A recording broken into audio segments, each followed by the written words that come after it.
Vamos sentar e abrir em Hebreus 7, nós estamos recapitulando de novo até chegarmos no capítulo 11 de Hebreus, né? Então estamos dando uma recapitulada naquilo que falamos desde o começo do ano. Então Hebreus 7, nós vamos fazer aqui uma grande leitura, tá? Uma boa leitura. Versículo 1 a 10, depois nós faremos os versículos seguintes. Vou ler. Porque este Melquisedeque, rei de Salém, sacerdote do Deus Altíssimo, que saiu ao encontro de Abraão quando voltava da matança dos reis e o abençoou, para o qual também Abraão separou o dízimo de tudo. Primeiramente se interpreta rei de justiça. Depois também é rei de Salém, ou seja, rei da paz. Sem pai, sem mãe, sem genealogia, que não teve princípio de dias nem fim de existência. Entretanto, feito semelhante ao Filho de Deus, permanece sacerdote perpetuamente. Considerais, pois, como era grande esse a quem Abraão, o patriarca, pagou o dízimo, tirado dos melhores despojos.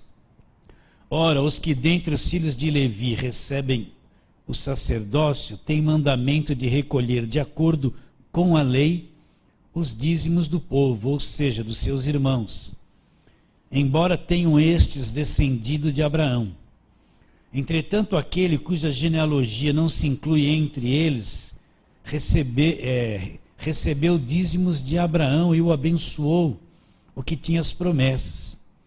Evidentemente, é fora de qualquer dúvida que o inferior é abençoado pelo superior.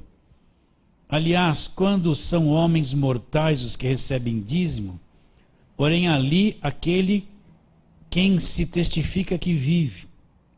E por assim dizer, também Levi recebe dízimos, pagou-os na pessoa de Abraão, porque aquele que ainda não tinha sido gerado por seu pai, quando Melquisedeque saiu ao encontro deste, continuando.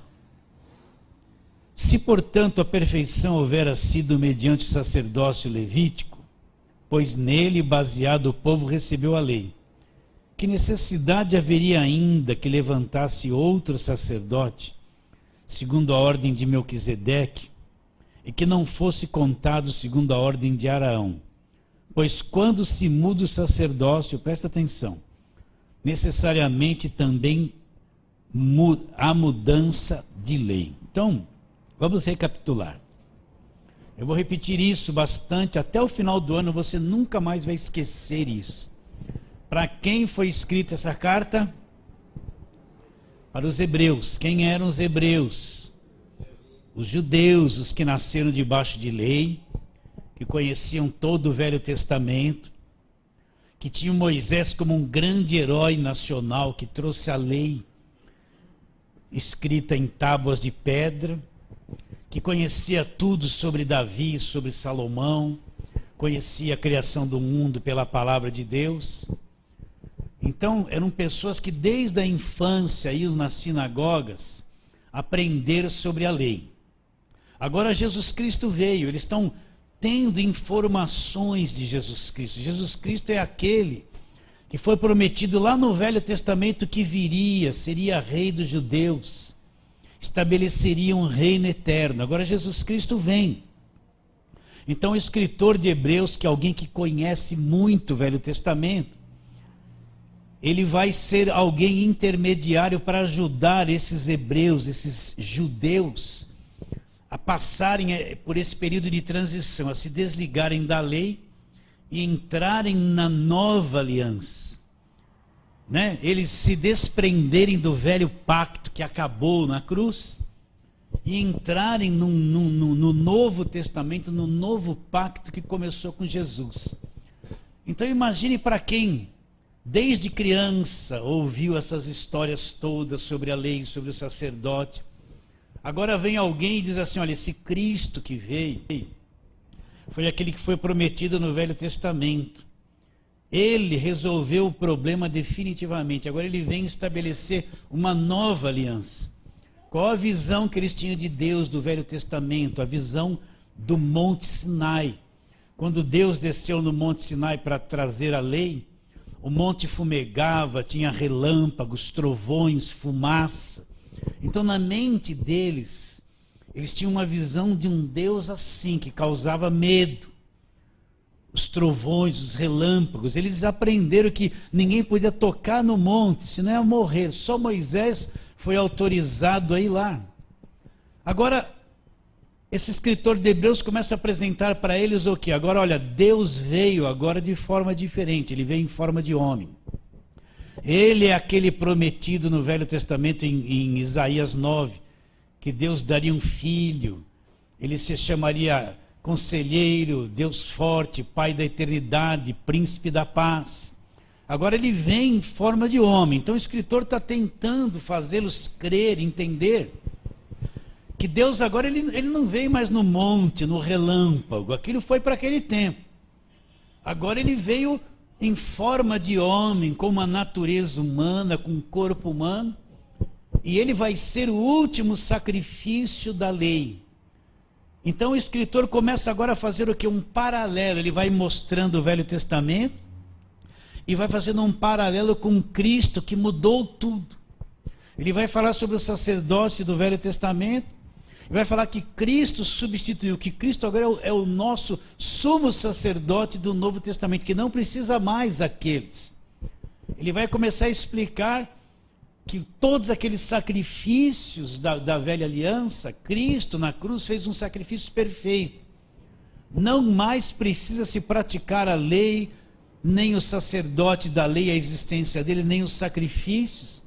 Então os hebreus, eles estão recebendo uma iluminação da verdade, mas muitos vão dar para trás, não vão acreditar, vão ter dificuldade. Então o escritor de Hebreus está fazendo um trabalho grande com alguns que estão recebendo a nova aliança e ajudando eles a esse período de transição, sair da velha para entrar na nova. Vai trabalhar na mente deles, vai mostrar o caminho para eles, né?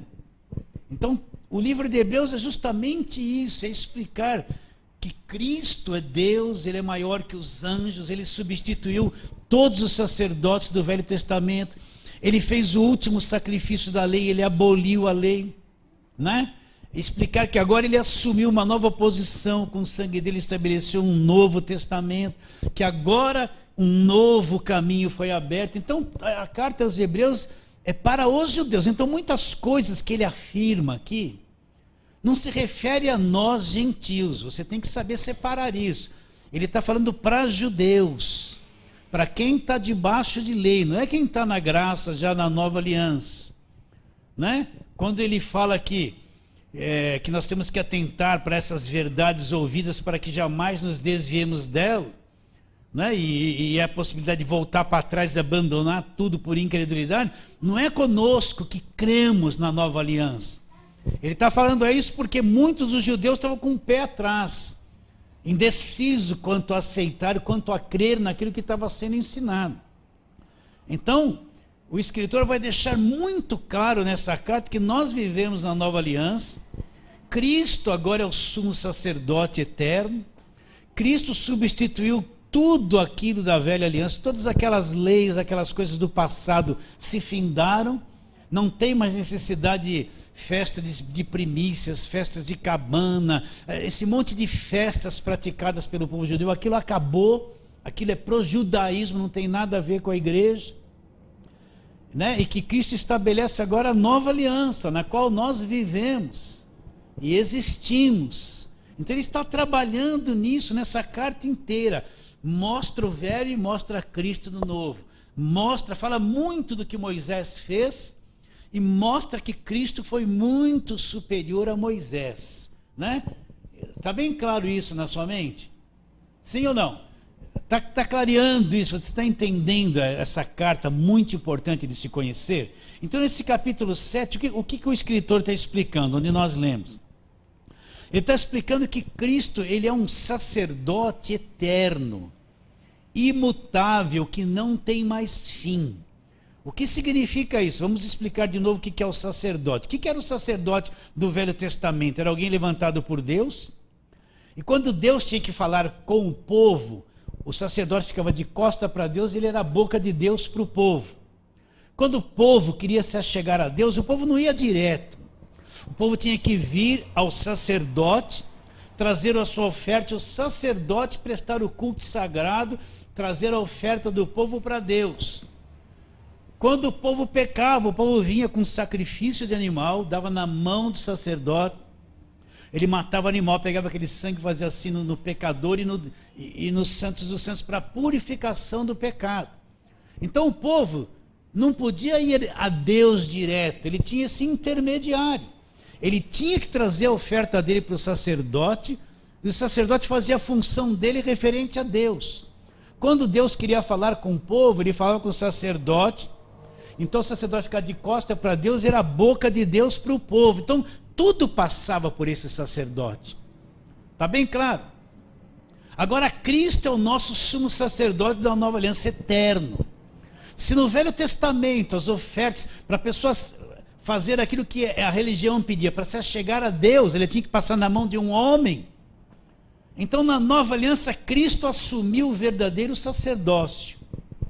Então tudo agora é através de Cristo. Na velha aliança as ofertas passavam pela mão de um homem, que tinha que fazer aquele culto, prestar aquele culto a Deus. Na nova aliança Cristo assumiu esse lugar, só que aqueles homens todos morriam no Velho Testamento. Mas Cristo permanece eternamente e não tem fim. Então nós temos um grande sumo sacerdote nos céus, a nosso favor, o nosso intermediário. Além de ser sumo sacerdote, ele é Deus, ele é poderosíssimo, gigantesco. E é ao nosso favor. Então esse capítulo 7 ele está explicando isso, que Cristo é um sacerdote segundo a ordem de Melquisedeque, um sacerdote eterno que não tem fim, não vai acabar. Porque a nova aliança é uma aliança eterna, ela não tem fim. A velha aliança acabou, teve fim. Mas a nova aliança, o Novo Testamento no qual nós estamos, é eterno. Nós vamos para os céus viver eternamente com Deus, fundamentado nessa aliança que Jesus Cristo fez para sempre. É por isso que ele é um sacerdote eterno e a aliança é eterna. E a vida é eterna, não tem mais fim. Tudo é eterno na nova aliança. Está bem claro isso na sua mente? Então ele começa a explicar, olha aqui, ó. Está falando desse Melquisedeque. Então vamos ver quem é esse Melquisedeque. Vamos lá em Gênesis 14, ele é um tipo de Cristo no Velho Testamento. Então vamos lá, Gênesis 14. Ló tinha sido preso, levado preso por alguns reis. E Abraão, ele intercedeu e Deus orientou que ele fosse lutar e ia resgatar Ló. Então ele foi lá com aqueles 318, né? Não era a campanha dos 318, não. Ele foi lá com os 318 servos que ele tinha e libertou Ló daqueles reis, venceu os reis, trouxe tudo que os reis tinham roubado dos outros reis, as heranças todas, e vinha trazendo. Ele encontrou esse Melquisedeque, que é um tipo de Cristo no Velho Testamento. Então vamos lá, Gênesis 14, é isso que eu falei? Então vamos lá, está aqui 14 e 18, né? Mas se você for ler aqui, foi a guerra de 4 reis contra 5. Então houve isso tudo que eu já te falei. Agora no versículo 18, ó, vamos ler 12, versículo 12. Apossaram-se também de Ló, filho do irmão de Abraão, que morava em Sodoma, e dos seus bens, e partiram. Porém veio um que escapara e o contou a Abraão, o hebreu. Este habitava junto aos carvalhais de Manré. O amorreu, irmão de Escol e de Aner, os quais eram aliados a Abraão.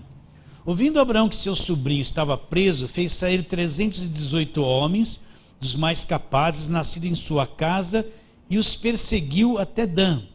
E repartido contra eles de noite, ele e os seus homens feriu-os, e perseguiu até Obá, que fica à esquerda de Damasco.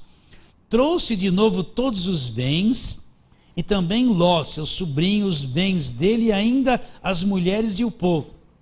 Após voltar a Abraão de ferir esse nome estranho aí que você está vendo, e os reis que estavam com ele, saíram ao encontro o rei de Sodoma no vale de Zavé, que é o vale do rei.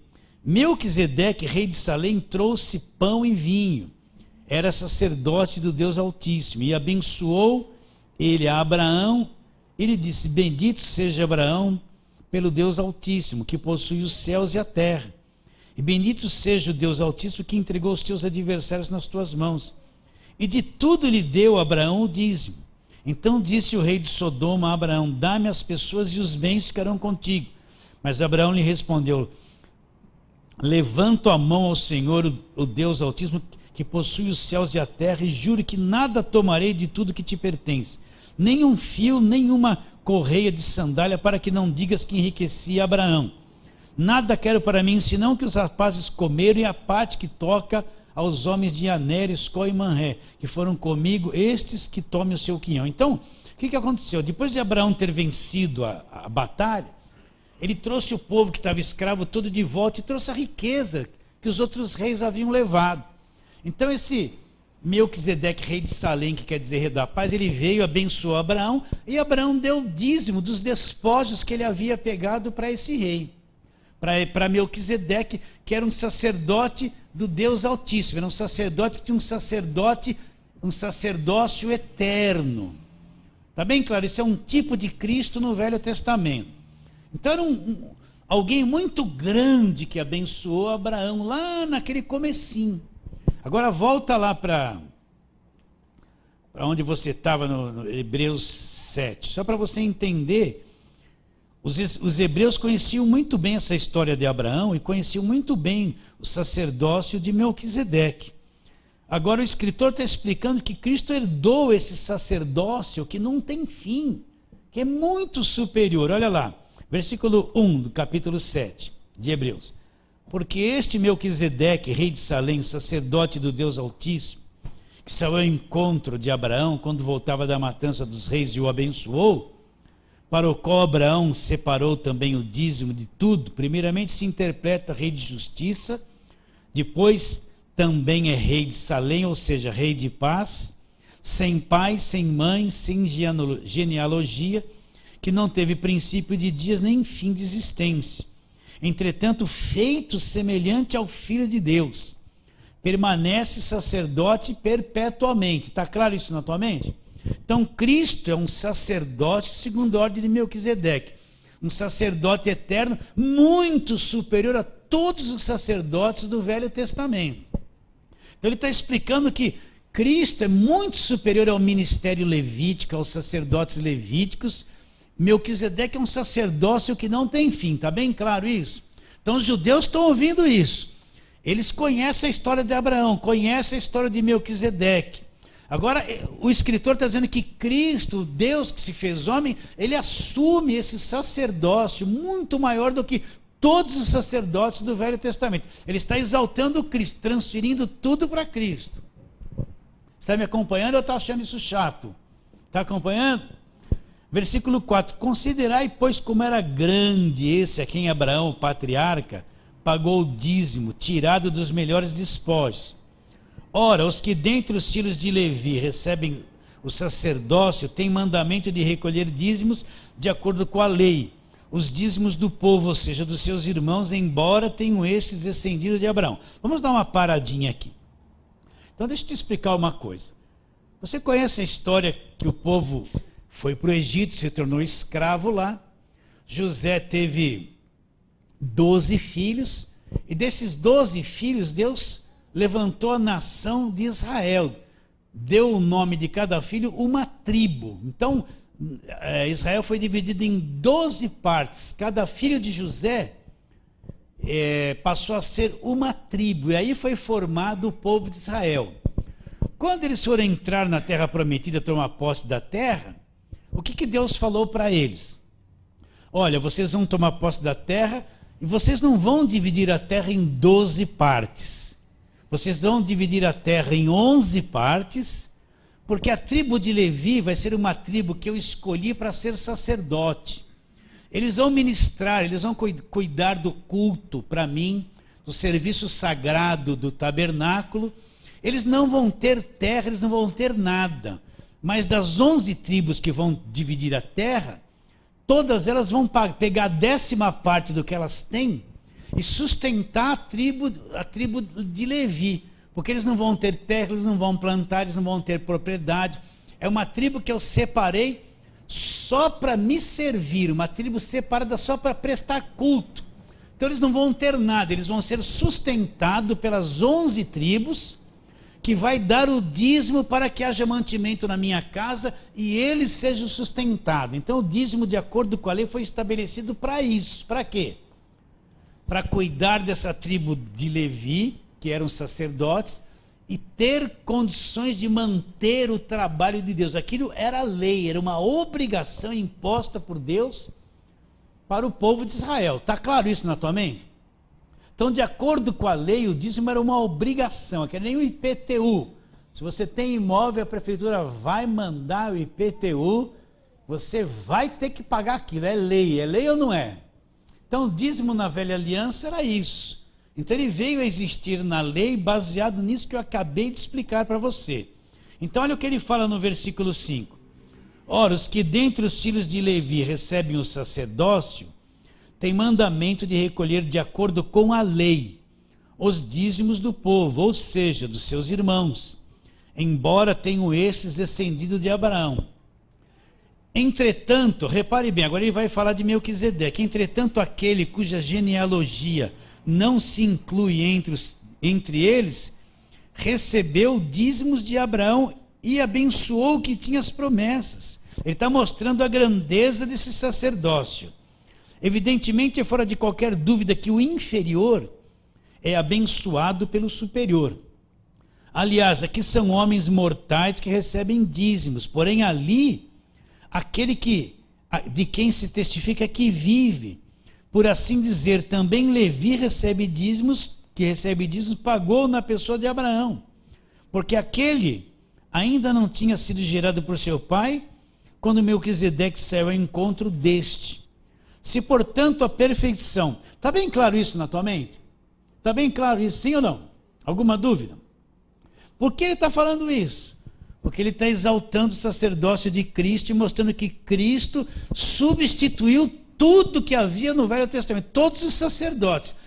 Por isso que não existe levita. Hoje em dia as pessoas falam assim, geralmente quem toca na igreja é levita. Não tem nada a ver, não existe levita no Novo Testamento. O sacerdócio levítico acabou, era um sacerdócio da lei. Acabou. O único sacerdote do Novo Testamento é segundo a ordem de Melquisedeque, e é Jesus que tem. Não tem mais levitas na igreja. Acabou, o sacerdócio levítico acabou na morte de Jesus na cruz. Pode perguntar bem alto, Galdino. Fala.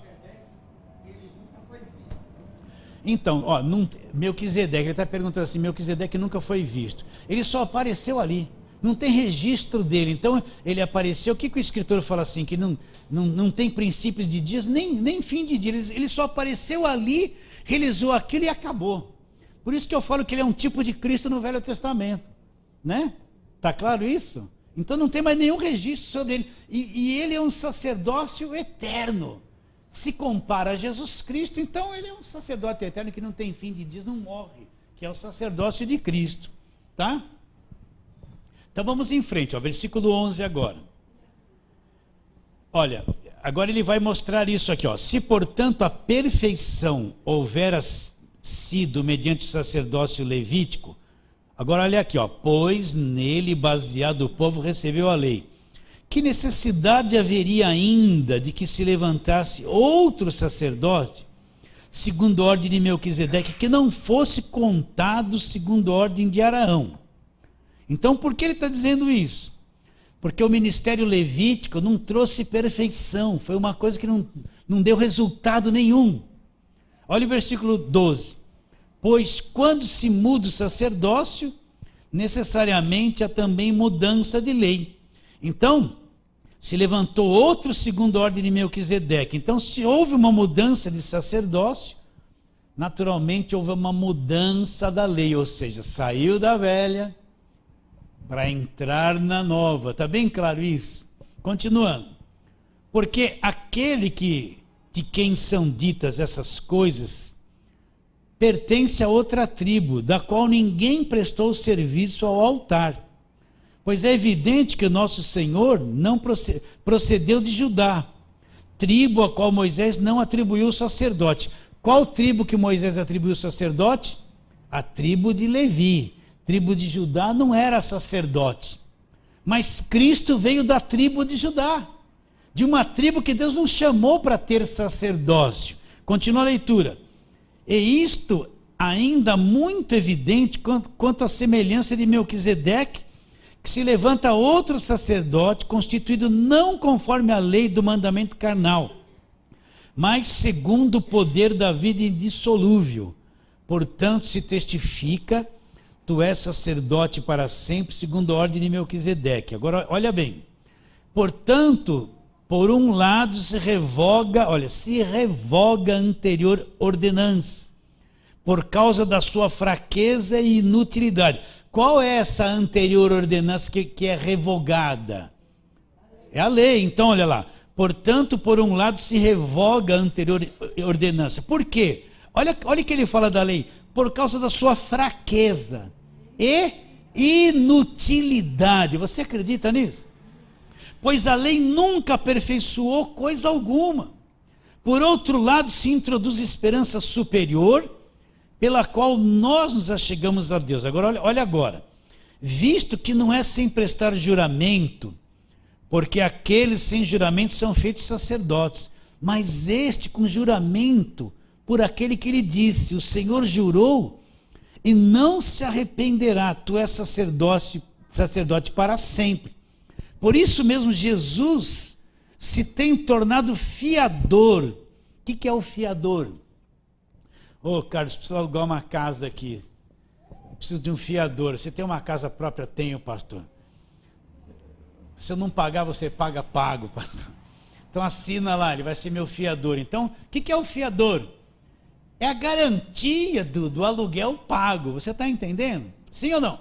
Agora, Cristo é o fiador da nova aliança. Ele é a garantia de que a nova aliança é infalível, de que a nova aliança não tem falha, não tem defeito, é perfeita, que todas as promessas da nova aliança, todas elas serão cumpridas. Cristo é a garantia do que está escrito no Novo Testamento. Ele é fiador, olha lá, por isso mesmo, versículo 22. Jesus se tem tornado fiador de superior aliança. Agora ele olha lá para o Velho Testamento. Ora, aqueles são feitos sacerdotes em maior número, porque são impedidos pela morte de continuar. No entanto, porque continua para sempre, tem o seu sacerdócio imutável. Este, no entanto, que é Jesus, porque continua para sempre, tem o seu sacerdócio imutável. Por isso também pode salvar totalmente. Ele pode salvar totalmente? Não é só uma meia salvação. Por isso também pode salvar totalmente os que por ele, não é por outra coisa, por ele se chegam a Deus. Olha lá, vivendo sempre para interceder por eles. Então, meu irmão, Cristo é o nosso sumo sacerdote, ele nos salvou totalmente. Ele é o nosso intercessor, ele vive para sempre a nosso favor. Então não tem nada que quebre isso, não tem nada que desfaça isso, não tem demônio que desfaça isso, não tem força que desfaça isso. E se ele salvou totalmente, nós somos totalmente salvos, somos ou não somos? Então, perfeitamente é melhor ainda, uma coisa perfeita, não muda, melhor ainda. Então, se nós somos salvos perfeitamente ou totalmente, nós somos salvos. Então ninguém nos arranca, ninguém quebra isso, ninguém desfaz isso. Cristo é o nosso intercessor, o nosso sumo sacerdote, constantemente ao nosso favor. A aliança que ele fez não foi baseada em sangue de animais no Velho Testamento, foi baseado com o próprio sangue dele, é imutável, uma aliança eterna. Então Deus não pode quebrar a aliança que ele fez conosco através do sangue de Jesus. Se eu hoje recebo Jesus como meu Salvador, sou salvo, fui liberto, e amanhã por um deslize eu perco a salvação, a aliança de Deus quebrada. Cristo não foi o meu fiador, ele fracassou, mas ele é e não vai fracassar. É a coisa mais segura que existe. Agora imagine o povo, imagine o judeu entendendo isso, a cabeça deles. Eles estão num conflito, porque eles estão por obras, naquela guerra, e obras, isso e aquilo. Agora vem falar que o que ele fez é eterno, e você é salvo eternamente. Será que eles iriam crer de todo o coração nisso? Só Deus sabe. Então, ó a segurança do que é ser salvo e de quem é Jesus Cristo. Não é pouca coisa. Vamos continuar aqui, ó. Essa semana eu conversei com o TJ, ele falou que Deus escreve e apaga o seu nome do livro da vida. Na cabeça dele é assim, escreve e apaga. Então, sabe por quê? Porque o TJ, você não vê eles todo dia de manhã cedinho batendo de porta em porta. O TJ crê na salvação por mérito, por obras. E qual é a obra que ele tem que fazer? Ir de porta em porta e levar uma literatura e tentar testemunhar de Jeová. Então ele é salvo por isso, por obras. Então por isso que para ele é a paga. Porque se ele não for sair para fazer isso, ele perde a salvação. Então ele é obrigado, né? Então vamos lá, versículo 25 de novo. Por isso também pode salvar totalmente os que por ele se chegam a Deus, vivendo sempre para interceder por eles.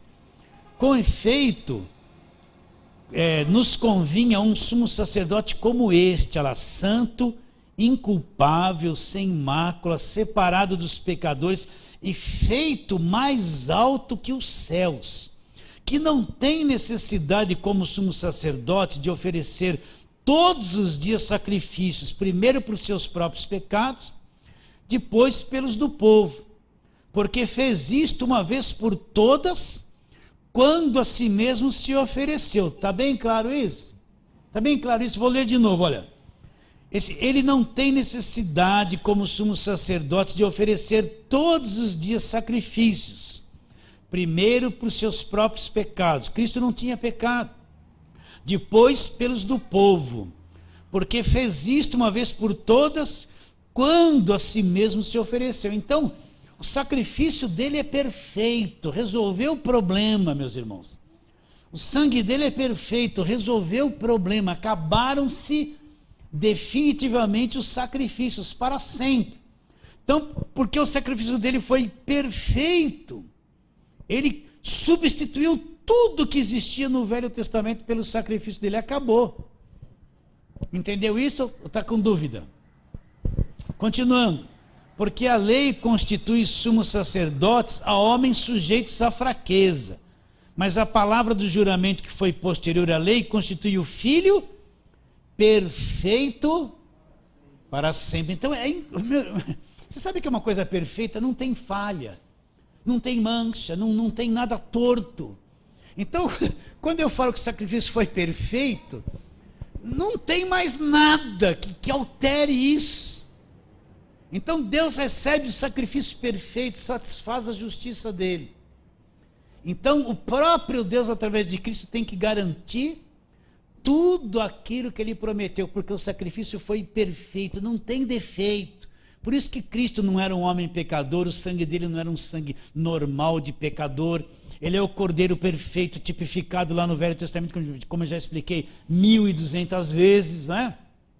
Então, por ser perfeito, acabou o problema para sempre. Nunca mais vai precisar se fazer coisa semelhante. E este sangue perfeito é a garantia da nova aliança. Então, meus irmãos, coitado do diabo. O diabo não quer que a gente creia nisso, né?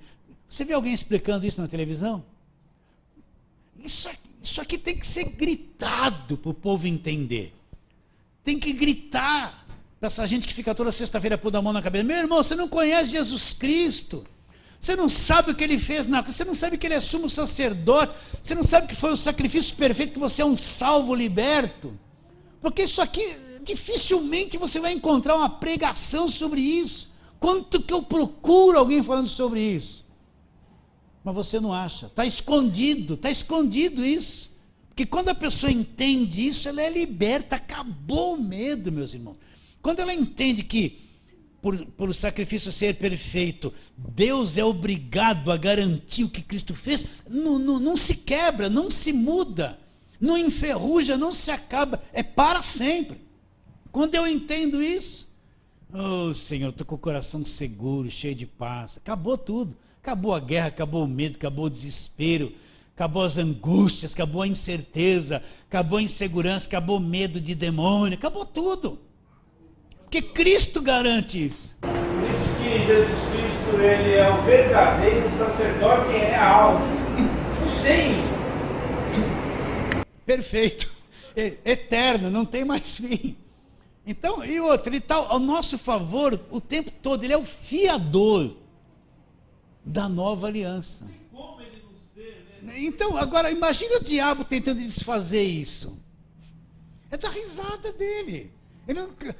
Que argumento o diabo vai ter para quebrar o que Cristo fez? É nada, meus irmãos. Então o diabo é um fracasso total. A igreja precisa ver isso. Precisa ver isso. Por mais que o diabo faça, ele não consegue manchar nada do que Cristo fez. Então ele está derrotado eternamente. Agora, quando o crente sabe disso, está forte. Pastor, mas e quando o crente não sabe disso? Aí ele crê que o diabo pode tocar nele, né? Ele crê, então o que vai acontecer? Ele vira o supersticioso, então deu uma dor no estômago. Aí vem aquela irmãzinha, foi uma seta.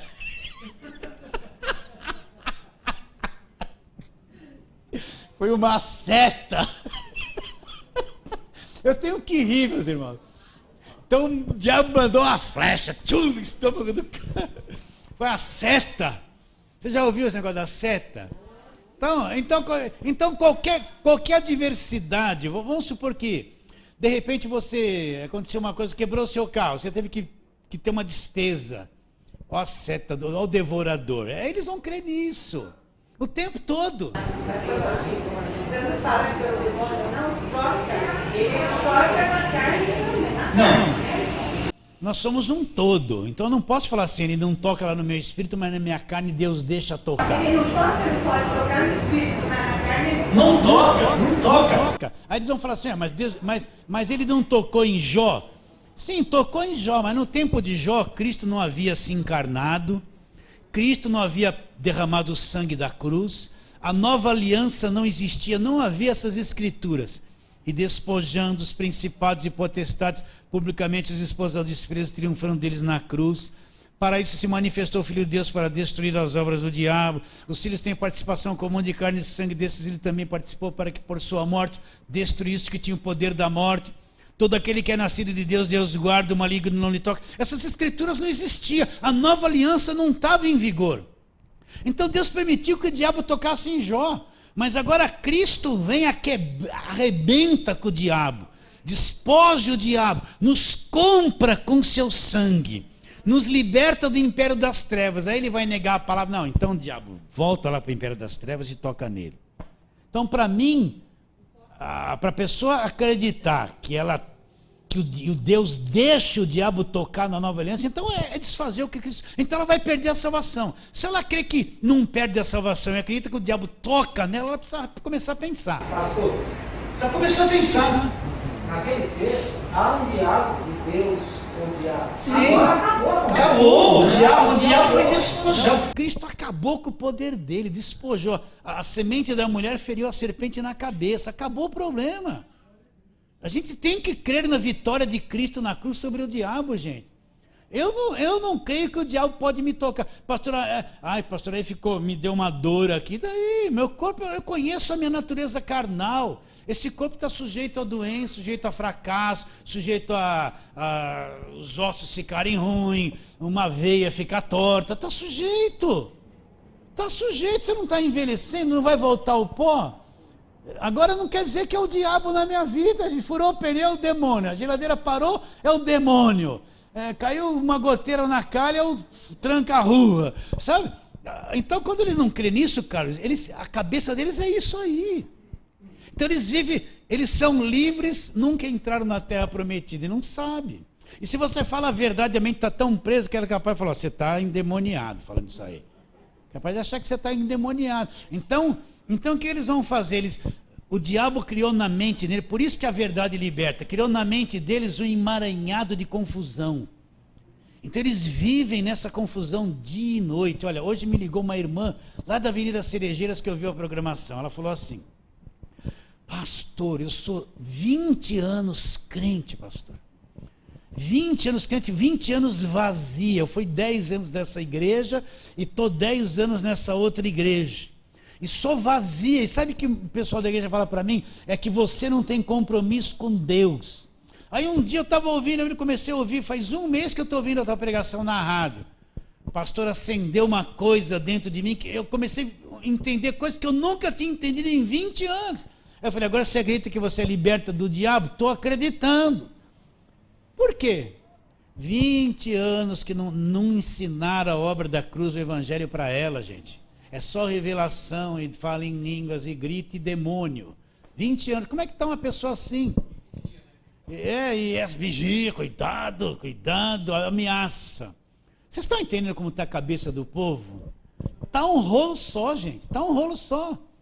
Então, Carlos, ai meu Deus, o que fazer por essa gente? Só falar e confiar que Deus vai fazer a obra, né? Então, agora quando você descobre que isso é verdade, o Espírito testifica, você entra numa nova dimensão de vida. Entra ou não entra? Então não admita na tua mente. Quando vier o incrédulo falar assim, ó, Deus deixa o diabo tocar na tua carne. Fala assim para ele, mostra no Novo Testamento aonde que Deus deixou o diabo tocar na carne de uns dos apóstolos. Aonde? Vocês estão entendendo? Tocou na carne de Pedro? Tocou na carne. O espinho da carne de Paulo era uma doença? Não era. Não é? Mostra um crente endemoniado no Novo Testamento. Mostra. Vocês estão expulsando o demônio de vocês mesmos? Mostra onde está no Novo Testamento. Tem um crente verdadeiro que ficou possuído por demônio. Não tem um. Por que só tem demônio na vida do crente e na casa dele? Porque não conhece o Novo Testamento, está oculto. Pastor, o crente, a pessoa nasce de novo, ele fica muito sensível. É aí que entram os aproveitadores para poder tirar tudo que ele tem, coisas que ele tem. Então, aí é que está. Por isso a importância de uma igreja séria. A pessoa nasce de novo. Se ela está numa igreja que vai começar a explicar desde a queda do homem, o pecado, tudo isso que nós temos feito. Não dou 3 anos para esse crente nascido de novo, tá seguro, está maduro, comeu uma coisa boa. Você entendeu? Por isso a importância dos primeiros anos ensinar a verdade para o crente. Não é ficar de campanha em campanha, busca vitória. Ele fica 10 anos atrás disso e não conhece. Fala, querido. O que eu vejo hoje, pastor Valdir, é Deus católico mais feliz do que os crentes. Deus católico não vê naquela neurose, é mundo. É verdade. É verdade. E os católicos chamam Deus crentes de neurose. Fala bem.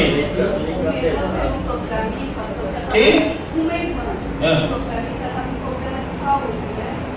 Ela falou assim para mim, se der um levante do diabo, pode ser isso aí? Então, levante do diabo. Então, ó, a pessoa que não conhece a obra salvadora de Jesus, tudo que acontece ele atribui ao diabo.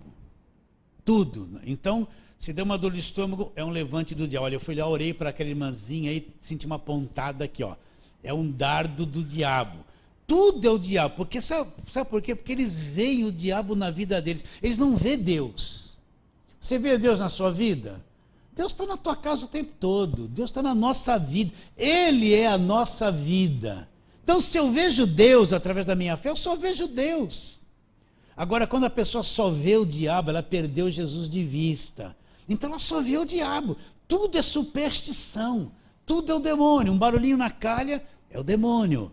O portão enferrujou é um demônio. O carro furou o pneu é um demônio. Tudo é demônio. Teve que gastar um dinheiro a mais, é o demônio. Porque ele só vê o diabo na vida deles. Qualquer coisinha que sente no corpo é um demônio. Não é? Esse corpo está sujeito a doença, sujeito a falha. Sujeito a gripe, resfriado, dor de garganta, dor de cabeça, ficar gordo, né? Fala, César. O que era demônio? Ah, o mosquito é demônio. O mosquito era um demônio que entrava para ouvir. Então, imagine se entrar uma borboleta, então.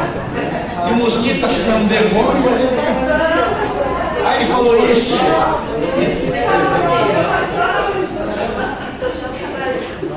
Aí a pessoa não sabe dessas coisas, aí acredita em tudo. Então, imagine o crente novo, queridos. Olha, imagine o crente novo que não sabe de nada. Ele encontrou Jesus de verdade.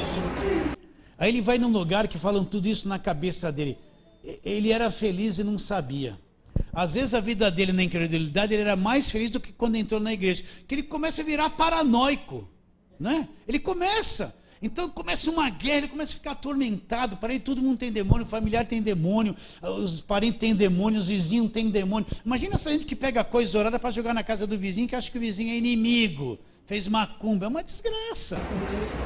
Uma desgraça. Pastor, mas o diabo, ele não quer ter, vamos supor, né? A gente é nascida de novo, a gente está na igreja. Qual é o alvo de Satanás? É na vida de um crente ou na vida do ímpio lá fora? O ímpio está na mão dele. Não, eu sei. Qual é o alvo do diabo com o crente? Não é a questão da seguinte, essa é a questão. O diabo é o pai do quê? Da mentira. O diabo é o pai da mentira. Então o que ele quer fazer com o crente? Que o crente acredite na mentira. Ele me libertou do império das trevas, me libertou. O que o diabo quer que o crente acredita? Não fui liberto. Sou nascido de Deus, o maligno não me toca. Está escrito, é garantia de Deus. Mas o que o diabo quer? Que eu acredito que ele me toca. Está claro isso? Ele quer anular a palavra, sempre desviar a pessoa da palavra, porque a palavra é dia. Então ele usa a mente, ele vai usando você, a gente mesmo. O que o diabo faz? Na sua mente? Presta, o que chega na tua mente? Uma informação. Se é a verdade da palavra, vai te fazer bem. Se é mentira, vai te fazer mal. Então aí é que está. O que está na cabeça do crente? Paulo não falou aos Coríntios que os ministros do diabo se transformaram em ministros de justiça. Às vezes Deus levanta um cara com a Bíblia distorcida que influencia uma cidade inteira, um país inteiro com uma mentira, gente. Em nome de Deus, com a Bíblia na mão. O que vai fazer? Uma multidão vai ficar com aquelas coisas malignas que ele fala na cabeça, na vida delas, o resto da vida. Então a tática do diabo é projetar, é misturar, é infiltrar a mentira na verdade. Você pensa que o diabo está muito preocupado enquanto eu grito para amarrar ele? Você pensa que o diabo está muito preocupado quanto a campanha contra ele eu faço? Agora o diabo está preocupado com o quê? Que o crente conheça o evangelho, porque se conhece é liberto, acabou o que ele tinha na vida da pessoa. Então imagine um indivíduo que acredita que o diabo toca nele. Ele vai viver o inferno, ele não tem paz, não tem alegria. Ele fala que crê em Deus, mas acredita que o diabo toca nele o tempo todo. Ele está mal de fé. Ele vai viver um medo constante na vida dele. Ele vai ficar orando assim. Toda hora que vai sair de casa, lá na minha rua tem uns vizinhos, ele sai de casa assim. Ó. Então o crente vai sair de casa e vai ficar: Deus, todo diabo está amarrado, me protege, me guarda daquilo, me livra. Ele vai ser que nem o católico, com medo. Porque ele não acredita que Deus está com ele. Então não entenda isso, querido. A grande batalha contra o diabo não é você lutar contra a macumba ou contra a idolatria. Isso tá na cara. A batalha contra o diabo é essa: em conhecer a verdade e crer, ou ficar preso na mentira. Essa é a batalha com o diabo. Quando o diabo veio tentar Jesus em Mateus 4, o que ele fez? Ele só tentou tirar Jesus da verdade. Por dúvida se era filho de Deus. Mandar Jesus usar o poder dele em seu próprio favor. Mandar Jesus se suicidar para os anjos aparecerem. Como que Jesus venceu o diabo? Ele só falou assim, ó, está escrito. Está escrito, está escrito. Quando é que nós vamos acreditar nisso? Se está escrito, é a palavra de Deus, é a verdade. Agora, não deixa a tua mente ser uma mente retardada e ter dificuldade de aceitar isso que eu estou te dizendo, muito lenta, ainda está com uma superstiçãozinha, com dúvida disso, dúvida naquilo. Não, essa é a minha fé, a minha vida vai ser de acordo com o que eu creio. E o que eu creio? o diabo não me toca. Pastor, deu uma bica, acordei cedo, quebrei o dedão no pé da cama. O diabo não me toca, aconteceu, e daí? Vou falar que o diabo que me tropeçou para bater ali, já acordei com ele do lado da minha cama. Pastor, bateu o carro. Glória a Deus. Nesse caso da tentação do diabo contra Jesus Cristo, havia necessidade que acontecesse, para que ficasse registrado e para que nós hoje sabemos isso. Porque ele já sabia que era impossível.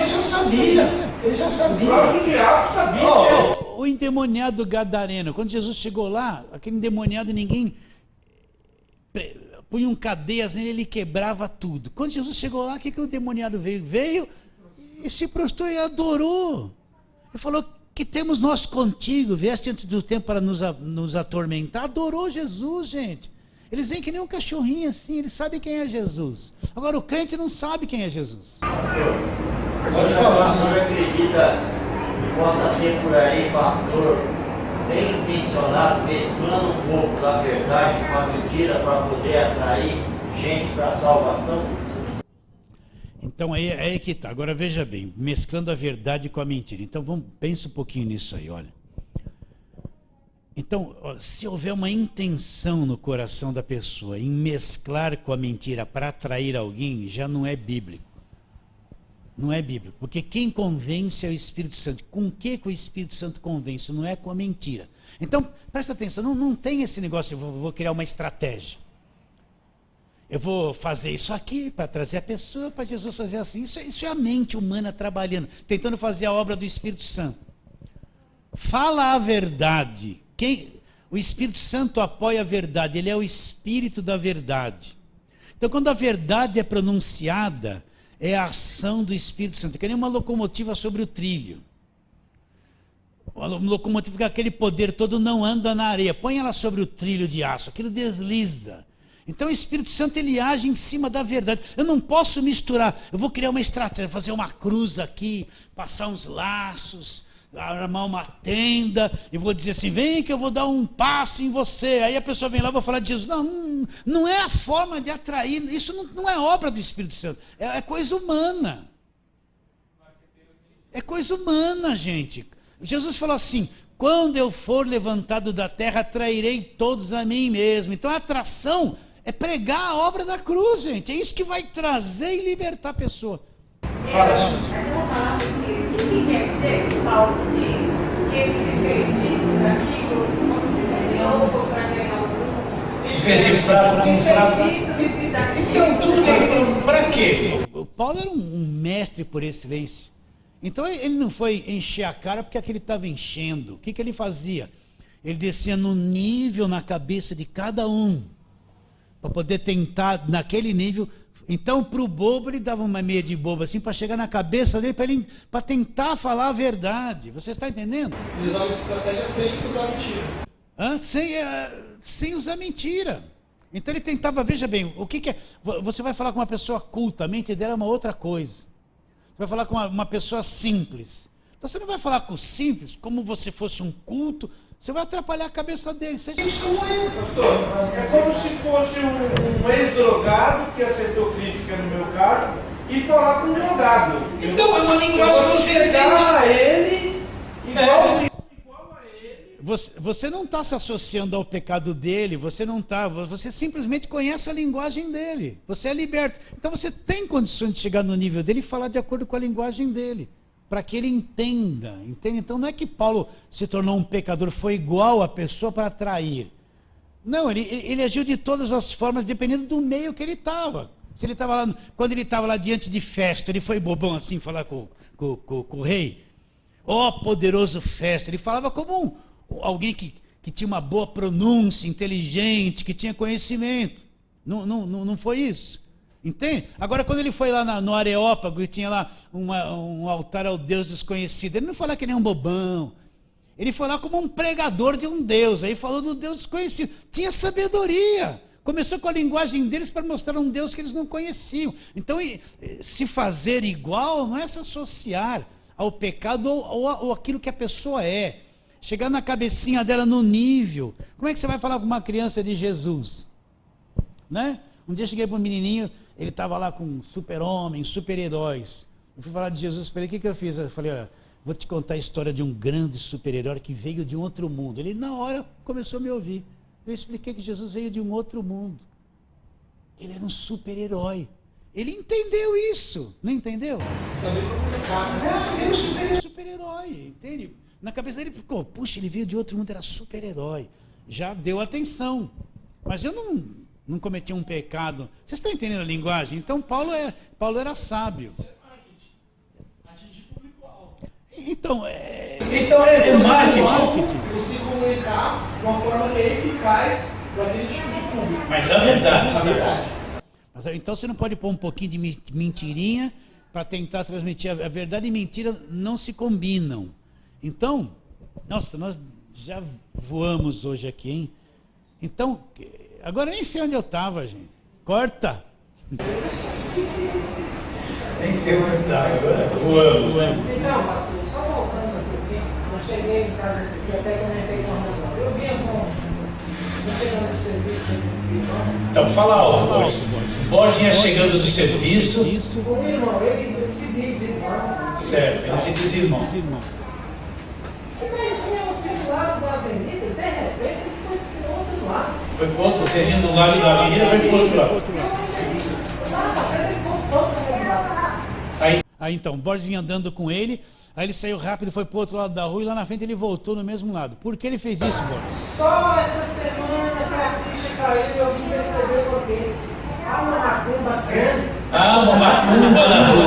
Um bode sem cabeça. Aí eu pensei, eu não sou melhor. Tinha uma macumba, ele atravessou do outro lado, passou longe e voltou, porque tinha uma macumba ali. O que está na cabeça dele? Desviando do mal. Então, eu não sou melhor que aquele irmão. Você viu a diferença? A liberdade que um tem, outro não. Por exemplo, fui fazer um Cooper na pracinha ali do Jaçanã, fui correr lá. Aí tinha lá um montão de vela, eu fiquei correndo em volta, qual o problema? O demônio que estava lá era Gente, nem o ímpio tem medo disso, né? Nem ímpio tem medo de passar perto. Então, para você, olha, queridos, eu cheguei a uma conclusão. Você pode pegar uma pessoa e atormentar tanto a cabeça dela em nome de Deus, confundir a vida dela há anos, ou falar a verdade e libertar a mente dela. Você pode fazer isso, né? De acordo com aquilo que você crê. Então, voltando, meus irmãos, agora eu não sei nem onde parei. Hã? Ah, sim, estamos falando sobre a salvação. Então, versículo 25 do capítulo 7, olha lá. Por isso também pode salvar totalmente os que por ele se achegam a Deus, vivendo sempre para interceder por eles. Com efeito, nos convinha um sumo sacerdote como esse, santo, inculpável, sem mácula, separado dos pecadores e feito mais alto do que os céus. Então, Jesus foi feito mais alto que os céus, que não tem necessidade como sumo sacerdote de oferecer todos os dias sacrifícios, primeiro para os seus próprios pecados, depois pelos do povo, porque fez isto uma vez por todas, quando a si mesmo se ofereceu, porque a lei constitui sumos sacerdotes a homens sujeitos à fraqueza, mas a palavra do juramento, que foi posterior à lei, constitui o Filho, olha lá, perfeito para sempre. Continuando, capítulo 8. Ora, o essencial das coisas que temos dito é que possuímos tal sumo sacerdote que se assentou à destra do trono da majestade nos céus, como ministro do santuário e do verdadeiro tabernáculo que o Senhor erigiu, não o homem. Você está entendendo isso? Então nós temos um sumo sacerdote que não está na terra. Ele está lá no céu nos representando. Assentou à destra da majestade nos céus, como ministro do santuário e do verdadeiro tabernáculo que o Senhor erigiu. Não o homem, não é um santuário, um tabernáculo humano, terreno que está aqui na terra. A coisa já foi para o céu. Pois todo sumo sacerdote é constituído para oferecer tanto dons como sacrifícios, Por isso era necessário também que este sumo sacerdote tivesse que oferecer. Olha o que ele fala agora. Ora, se ele estivesse na terra, nem mesmo sacerdote seria, visto que existem aqueles que oferecem os dons segundo a lei, os quais ministram em sombra, em figura e sombra das coisas celestes. Assim também foi Moisés divinamente instruído quando estava para construir o tabernáculo, pois diz ele: vê que faça todas as coisas conforme o modelo que te foi mostrado no monte. Ora, com efeito, obteve Jesus ministério tanto mais excelente, quanto ele é mediador de superior aliança, instituída com base em superiores promessas. Você entendeu o que ele está dizendo? Então Moisés teve uma visão de um santuário lá no monte. Deus falou: você vai fazer um igual na terra. Então Moisés fez uma coisinha assim, baseado numa visão que ele teve de um santuário celestial que está nos céus, onde Jesus Cristo está como sumo sacerdote eterno, lá nos céus. Você está entendendo como é grande o Jesus Cristo, o que ele é, o que ele fez por nós? Vou ler de novo isso aqui, para você entender. Versículo 2 do capítulo 8, olha lá: como ministro do santuário do verdadeiro tabernáculo que o Senhor construiu, erigiu, não o homem. Pois todo sumo sacerdote é constituído para oferecer tanto dons como sacrifícios, por isso era necessário que também esse sumo sacerdote tivesse o que oferecer. Ora, se ele estivesse na terra, nem mesmo sacerdote seria, visto existirem aqueles que oferecem dons segundo a lei, os quais, os da lei ministram isso aqui, os quais ministram em figura e sombra. Então, esse ministério sacerdotal da terra, ele é uma figura e sombra, não é real, das coisas celestes. Então, tudo que era feito aqui na terra era uma figura, era uma sombra das coisas celestiais que Cristo faria e Cristo traria para nós. Por isso que a lei toda é uma sombra. Tudo que se fez na lei foi uma sombra, não foi uma imagem real. A imagem real é Cristo. Os quais, versículo 5, ministram em figura e sombra das coisas celestes. Assim também foi Moisés divinamente instruído quando estava para construir o tabernáculo, pois diz ele: vê que faça todas as coisas conforme o modelo que te foi mostrado no monte. Ora, com efeito, obteve Jesus, ministério tanto mais excelente, quanto ele também mediador de superior aliança, instituída com base o quê? Em superiores promessas. Olha lá, porque se aquela primeira aliança tivesse sido sem defeito, que é a lei, de maneira alguma estaria sendo buscado lugar para uma segunda. E de fato, repreendendo-os, diz, Deus dizendo lá no Velho Testamento já: eis aí vem dias, diz o Senhor, que firmarei nova aliança com a casa de Israel e com a casa de Judá. Não segundo a aliança que fiz com seus pais, no dia em que os tomei pela mão para os conduzir até fora da terra do Egito, pois eles não continuaram na minha aliança, e eu não atentei para eles, diz o Senhor. Porque esta é a aliança que firmarei com a casa de Israel depois daqueles dias, diz o Senhor. Na sua mente imprimirei as minhas leis, também no seu coração as escreverei. E serei o seu Deus, e eles serão o meu povo. E não ensinará jamais cada um ao seu próximo, nem cada um ao seu irmão, dizendo: conhece o Senhor? Porque todos me conhecerão. O da nova aliança conhece Jesus, desde o menor deles até o maior. Pois para com as suas iniquidades usarei de misericórdia, e dos seus pecados jamais me lembrarei. Agora presta atenção nisso. Quando ele diz nova, torna-se antiquada a primeira. Ora, aquilo que se torna antiquado e envelhecido está prestes a quê? A desaparecer. Então Cristo, você entende, está bem claro isso na tua mente quando a gente fala assim: meus irmãos, nós estamos numa nova aliança, a velha aliança já era. Então, de novo eu falo, se você pega a igreja hoje e leva ela para o Velho Testamento, todos os profetas maiores e menores do Velho Testamento viveram debaixo de lei. De Moisés para cá, tudo foi feito debaixo de lei. Então Deus falou coisas, afirmou coisas, puniu o povo, levou o povo a fazer coisas debaixo de lei. Está claro isso na tua mente? Então você pegar a igreja hoje, vamos lá, Moisés fez isso, você tem que fazer igual. Olha as maldições, quem desobedece à lei. Você está debaixo de maldição. Olha isso, olha aqui, levar a igreja a ficar praticando aquilo, é tirar a igreja da nova aliança que ela vive, da graça de Deus, e voltar para a lei, tirar ela da realidade e voltar para a sombra.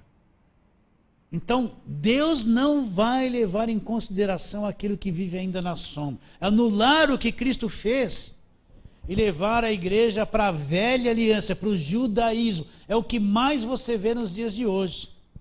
Vê ou não vê? Sim ou não? É o que mais você vê. Só o Velho Testamento, faça isso, faça aquilo, faça isso. E levando as pessoas a fazer a mesma coisa, gente. É ano de Joel agora. Estão falando que é ano de Joel agora. Que ano de Joel? Vocês entendem o que eu estou dizendo ou não? Não tem nada disso. Pegar alguém do Velho Testamento é ano dele.